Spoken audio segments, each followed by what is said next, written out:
kaa kimya katika maisha, na ukae kimya, unyamaze kabisa. Hakikisha kile ambacho unataka kukisema ukifikirie mara tatu.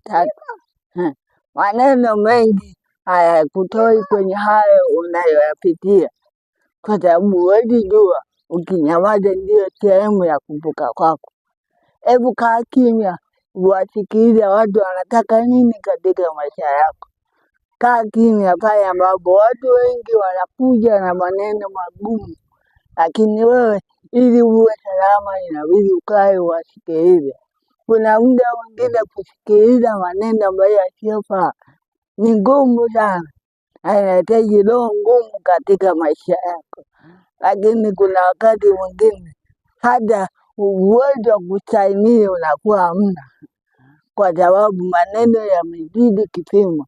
Lakini ili uwe na uwezo kuyapita inabidi unyamaze na kufikiri ni maamuzi gani ya kuyafanya ili nipite katika hii hali na changamoto, kwa sababu hakuna mtu yeyote anaweza akakupa fursa ya wewe kuongea kama sio wewe kukaa kimya na kufikiri kwa jinsi gani ya kujibu.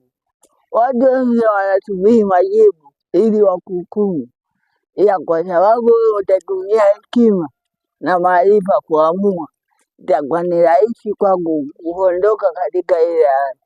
Watu wana majaribu sana, lakini jaribu wewe kuyashinda majaribu kwa kutumia hekima ulionayo na kumwomba Mungu sana katika maisha yako.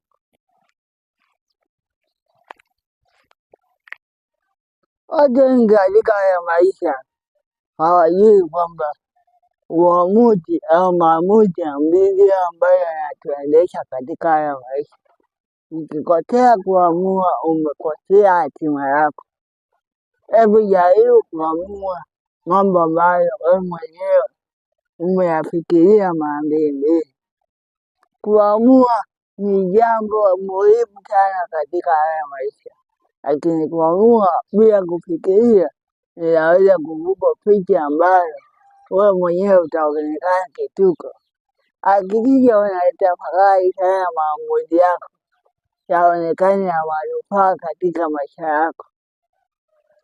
Hakikisha maamuzi ambayo unaamua yanakupa faida katika maisha yako, yasikupe hasara katika maisha yako, kwa sababu usipoweza